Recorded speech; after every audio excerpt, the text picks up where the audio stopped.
$2,500 a month in the most expensive city in America. Sounds manageable. Until you realize that in New York, that number can disappear before the month even begins.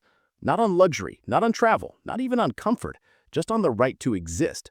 This is, can you survive on $2,500 in New York? And the answer is far more psychological than financial, because survival in this city isn't only about money, it's about trade-offs, every single day. And John is about to feel all of them. John is 28, a graphic designer, smart, skilled, educated, the kind of guy people assume is doing fine.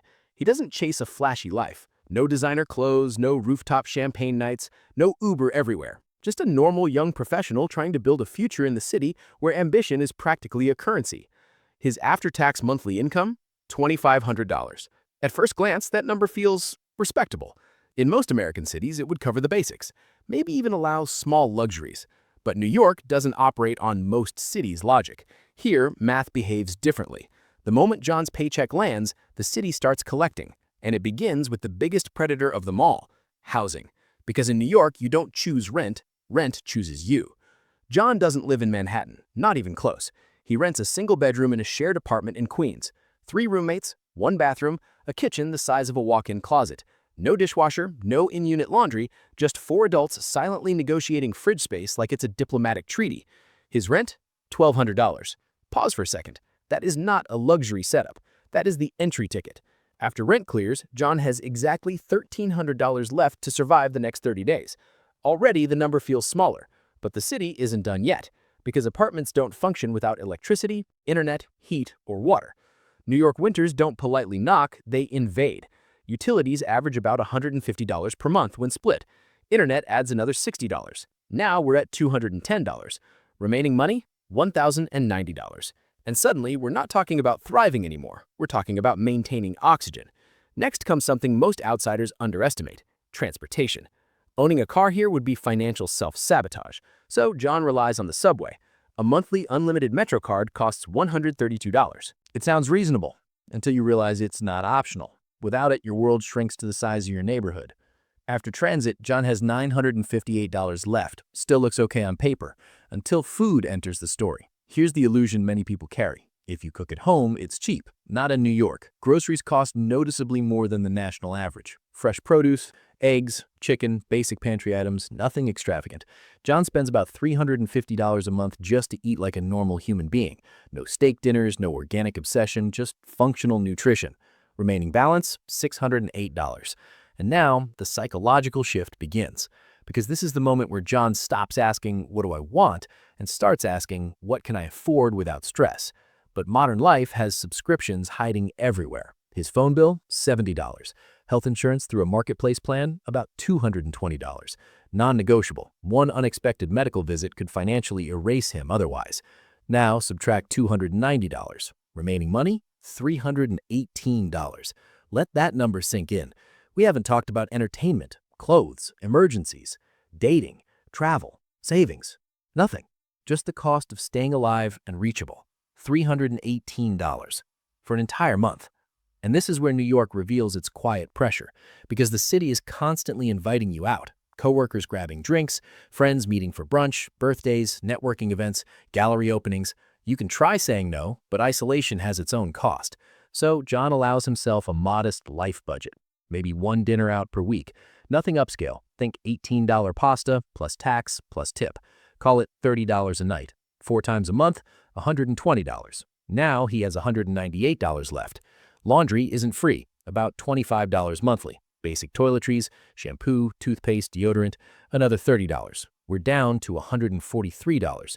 Then something small breaks the rhythm. New headphones, a prescription refill, a friend's wedding gift. Even careful lives encounter friction. Let's assign a conservative $50 buffer. Now John is staring at $93. $93. This is no longer a budget, it's a tightrope. And here comes the question that quietly haunts millions of city dwellers. What happens if something actually goes wrong? A dental issue, a last-minute trip home, a laptop failure. Even a minor emergency could push John into credit card debt instantly. Savings, technically possible, realistically, fragile. Maybe he sets aside $50 if the month behaves. But one surprise, and that plan collapses. Now step back for a moment. Is John poor? Not exactly. Is he comfortable?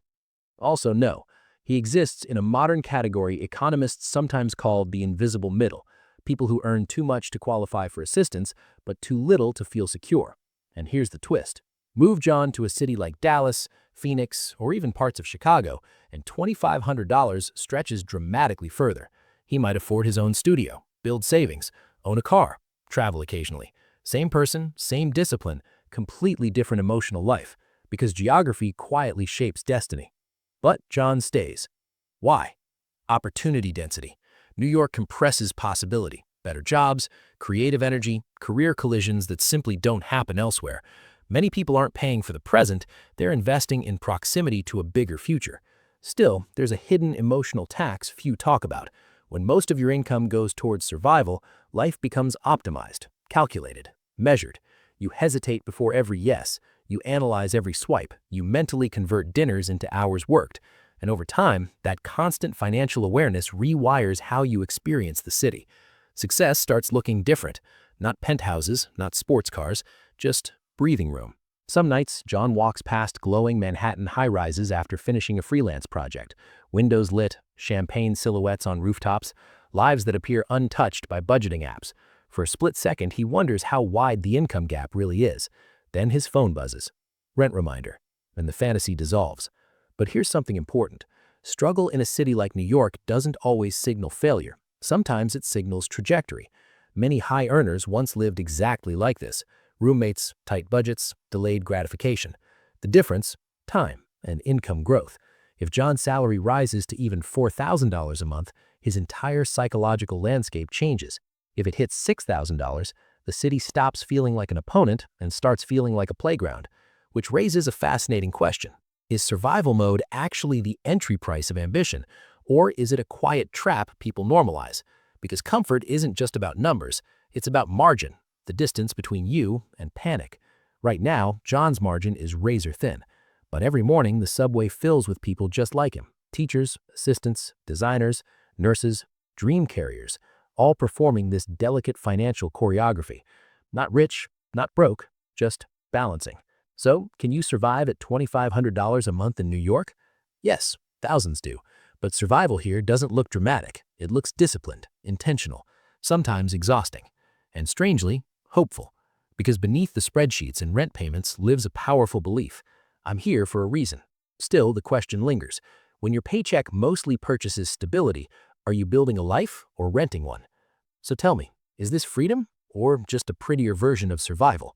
And what happens when the number changes to $4,000, $7,000, even $10,000 a month?